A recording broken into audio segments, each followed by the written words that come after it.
Hi, friend. Good morning, and welcome to Tea with Dr. Tim.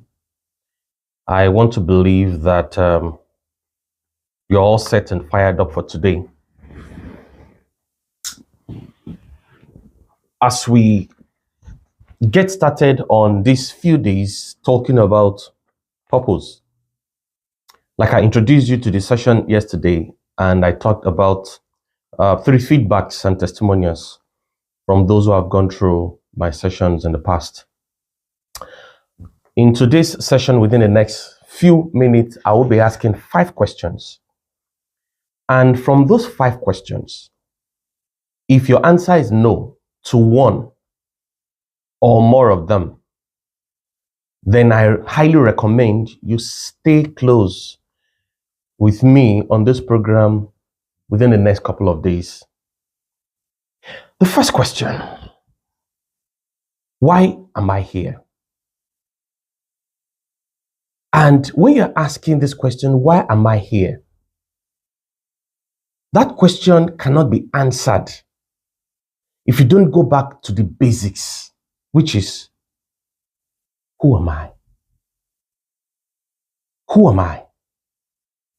Now, this question doesn't relate to you as a male, a female, what your name is, as it were.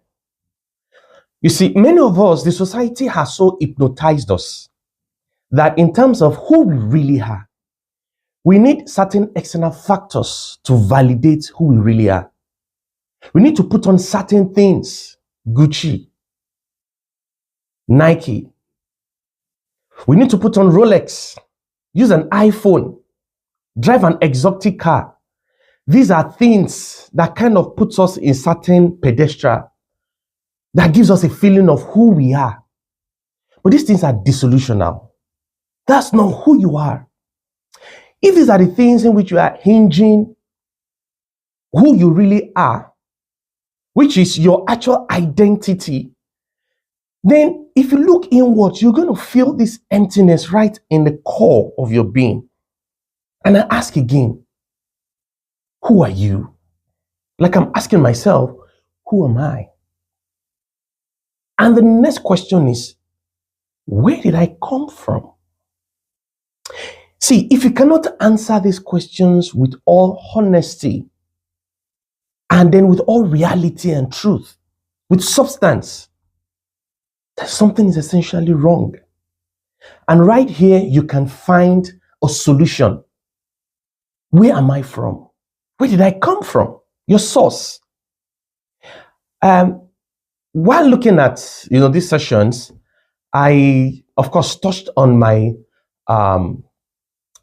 previous book. I wrote a book in 2018, The Nigerian Dream, Find Your Voice. And while I was going through this book, I was so pleased with the line at which I captured this subject on where did I come from in terms of your source. And rather than paraphrasing it, I would like to read directly from my book, The Nigerian Dream, Find Your Voice. It really encapsulates the source. When we think about where we come from and how in one blissful moment, one drop of protoplasm in one mysterious way collided with another, hence the beginning of our life. From this microscopic dot, we realize that all of life's physical journey up till now was embedded in this microscopic dot.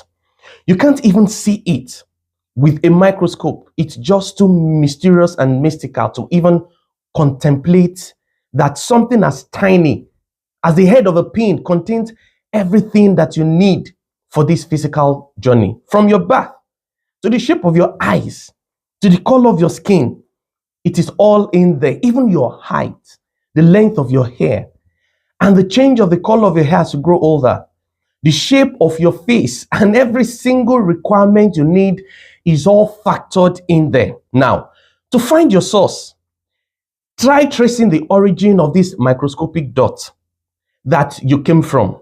Put it under a microscope and turn on the magnification. As you turn on the magnification, what you see is molecules. And inside of these molecules are mostly particles. We call them atoms, just floating. It's all empty space in there. And when you take out one of these atoms and you put it under a microscope and you turn on the magnification even stronger, what you discover is more empty space with small particles called protons, electrons, and neutrons. Now, if you take these electrons and turn on the magnification, what do you see? More space and particles all floating about. These are called quarks. We're now looking at quantum physics, the study and behavior of matter in its tiniest level. Finally, we take one of these quarks, which are really weird and strange to study actually. I should pick one of them to observe. It is changing as you observe it. If you look at it one way, it looks one way. If you change the way you look at it, it becomes something else, which is to further validate the scientific fact that when you change the way you look at things, the thing you look at changes. Now, when you take these particles and place it in a particle accelerator and turn on the speed of the accelerator to collide them together to 250,000 miles per hour, you open the accelerator looking for your source. Guess what you see? Nothing. Nothing. Now, understand. You originated from a field of energy that has no boundaries, no limitation, no beginning, no end. Unbelievable. That's the source. That's where you come from. As I move on with this session, we're going to be having a webinar on the 19th and then on the 20th of July. I will be giving you even richer and further details about your potential, finding your potential, what this subject really is. I want to encourage you. There is a link in the description and in the comment section on the screen. Kindly click on it and register for that webinar. You can either pick on Saturday 19th or Sunday 20th. Extremely important, life-changing, transforming session. It's free.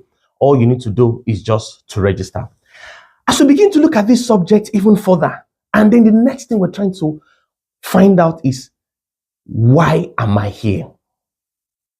What am I doing here? Why am I here? What is my purpose? What is my essence?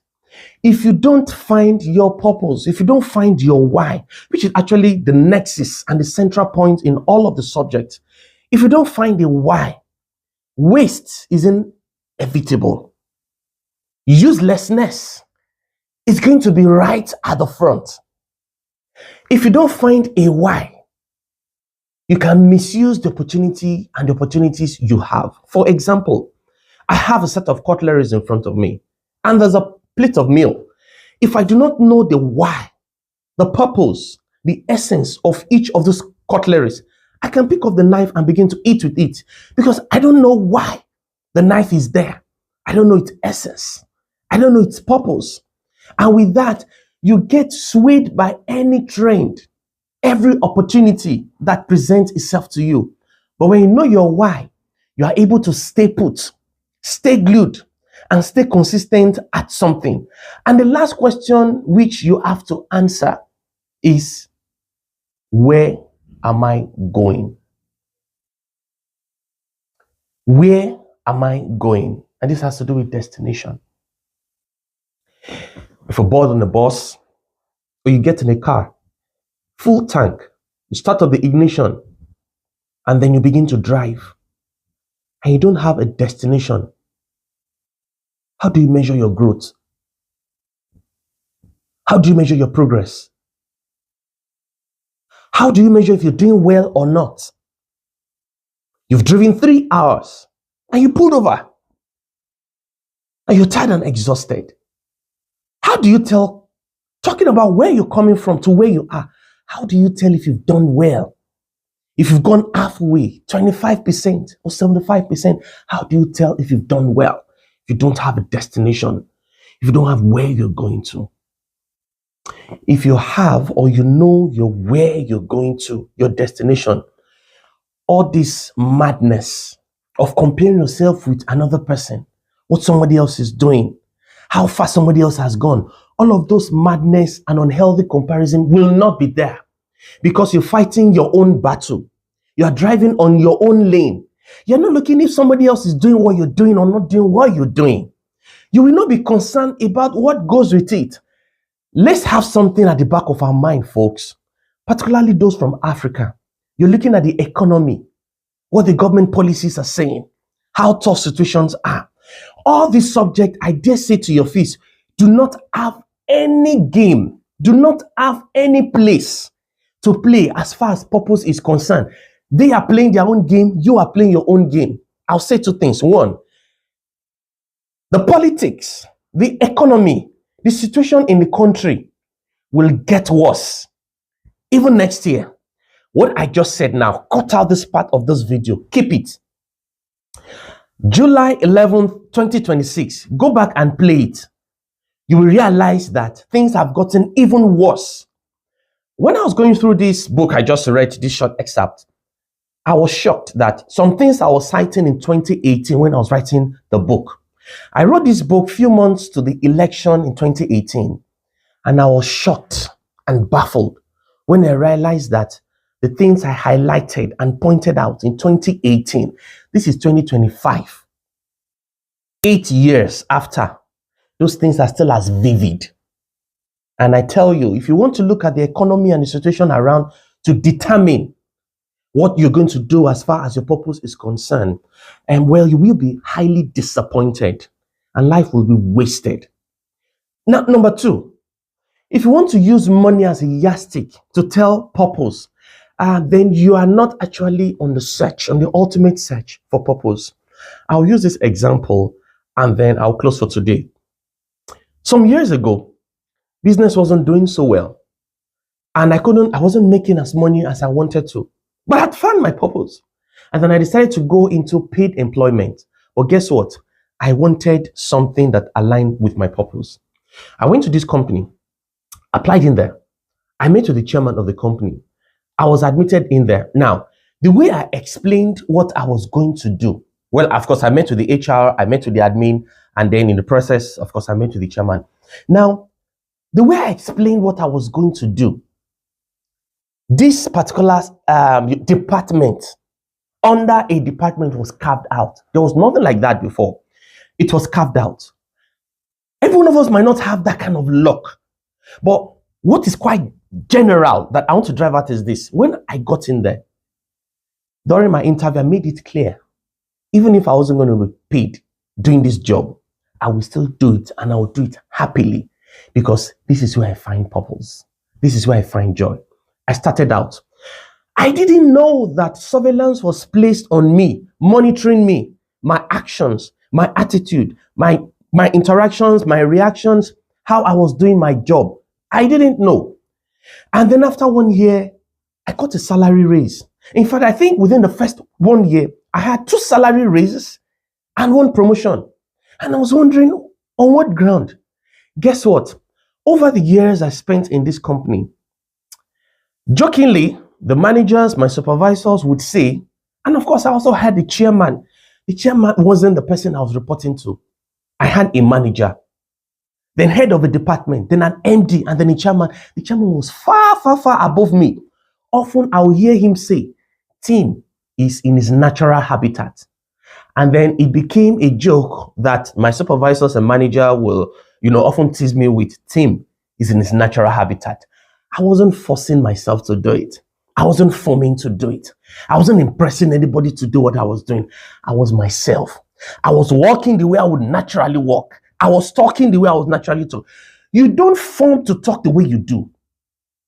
When you're on your own, on a lonely road and you're walking, you don't walk to form. You don't walk to impress anybody because nobody's watching you. That's how purpose is. When you find your purpose, you don't do anything to impress anybody. You don't do anything to form anybody. Guys, do you know, when I was leaving this company, I'd had multiple promotions. Now, let me say this quickly. When I got into that company, the salary I was paid, my entry salary, was not up to what I was paying my staff, or one of my staff who was a marketer. Think about that. What I was paid was lower than what I was paying one of my marketers in my personal business. It was that bad. But when you find purpose, it's not about what I get or what I don't get. Life will take care of itself when you find your purpose. Understand, this is not motivational talk. Remember your source. You're coming from an endless. Remember, you're coming from a source that cannot be quantified. As in the potential in which you've got within you cannot be undermined nor limited.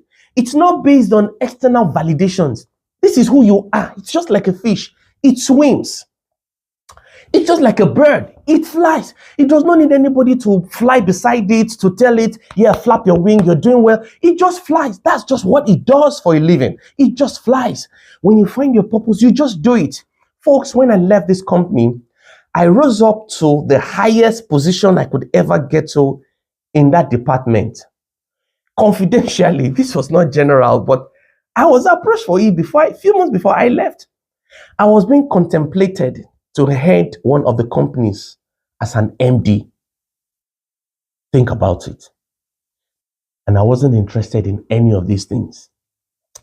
Guess what? I did not apply for any of these things. I did not apply for any promotion all through the years I spent there. So when I was leaving, my salary has quadrupled more than 300% in a short while. Countless opportunities, benefit I got during that time. Just doing what I love doing. And lastly, do you know what? Every single person among the hundreds of people that work in that company, if you ask them, Tim could afford to do what he does in this company for free anywhere else. What's your purpose? Asking these questions again. Who are you? Who am I? Where did I come from? Why am I here? What's your purpose? Where am I going to? What can I do? Again, if your answer is no to one or more of these questions, stay glued with me tomorrow as I unravel and unpack signs and symptoms that let you know if you are not in sync, in line with your purpose. I'm Dr. Tim Atimoe. I wish you a beautiful and a blessed day. Ruminate and think through on this we've had today, and I'll see you tomorrow. Be well.